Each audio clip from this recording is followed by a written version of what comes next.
ஆனால் இன்னைக்கு ரொம்ப சக்ஸஸ்ஃபுல்லாக இருக்கிற எல்லா பெண்களும் ரொம்ப சந்தோஷமாக இருக்கிற எல்லா பெண்களுக்கும் பின்னாடி கண்டிப்பாக ஒரு ஆண் இருக்காங்க. என் லைஃப்பில் நான் பண்ணுற சில விஷயங்கள் சினிமா தவிர நான் ரொம்ப வருஷமாக பண்ணிகிட்டு இருக்கேன். பட் நடுவில் தான் நான் என் ஹஸ்பண்டை மீட் பண்ணேன், கல்யாணம் பண்ணேன். என்னைக்கு அவரை மீட் பண்ணேனோ அன்னையிலேருந்து நான் இன்னும் மிகப்பெரிய விஷயங்கள் பண்ணணும்னு தான் எனக்கு கற்றுக் கொடுத்துருக்காருன்னு தவிர என்றைக்குமே எனக்கு நீங்கள் ஏன் இது பண்ணுறீங்க, இது எதுக்கு நீங்கள் பண்ணுறீங்க அப்படின்னு என்றைக்குமே கேட்டது கிடையாது. இதுக்கு முன்னாடி நான் என்ன நினச்சிட்டு இருந்தேன்னா, யாரும் நம்மளை கேள்வி கேட்கலன்னா அது ஒரு மிகப்பெரிய விஷயம் அப்படின்னு நான் நினச்சிட்டு இருந்தேன்.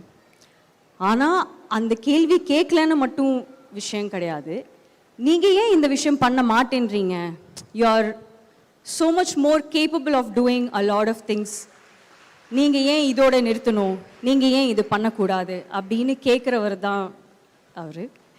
இது நான் எந்த மேடையிலையுமே நான் பேசினது கிடையாது, ஏன்னா அதுக்கான ஒரு சந்தர்ப்பம் கிடைச்சதில்லை. பட் இன்னைக்கு நீங்கள் என்னமோ எனக்கு என் குடும்பம் மாதிரி எனக்கு தெரியுறீங்க.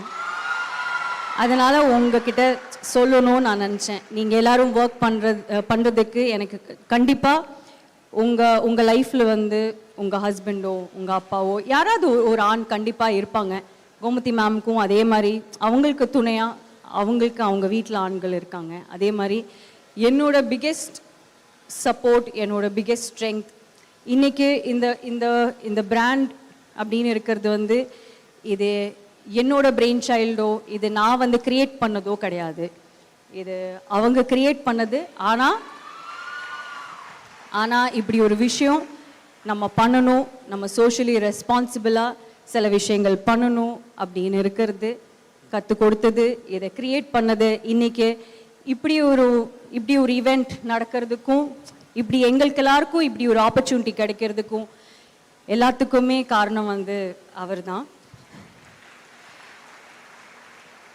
அதனால அவருக்கு மட்டும் தனியாக ஒரு நன்றி சொல்லிக்கிறேன். நன்றி.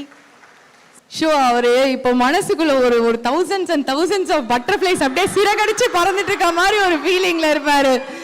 ஏன்னா எப்பவுமே நான் உண்மையை ஒத்துக்கிறேங்க, பெண்களா இருக்கும்போது நம்ம அந்த ஆண்களை நம்ம குறை சொல்லும் போது ஒரு கோவம் வரும் பாருங்க, கண்ணா பின்னான்னு திட்டுவோம், எல்லாம் பண்ணுவோம். ஆனா இருந்தாலும் எல்லாத்தையும் அழகா சிரிச்சுக்கிட்டு நம்மளை வழி நடத்திட்டு முன்னாடி தள்ளி தள்ளி கொண்டு போறது அந்த ஆண்மகன் தான். அது எப்பவுமே நம்ம மனசுல இருக்கும். அது செல்லமா போடுற சண்டை. ஆனா இப்போ நீங்க பேசுனீங்க பாருங்க, அவர் நிஜமாவே ஐ திங்க் விக்கி சார் இன்னும் கொஞ்சம் அந்த சீட்ல கொஞ்சம் மேலதான் இருப்பாரு. It is such a beautiful moment for a husband.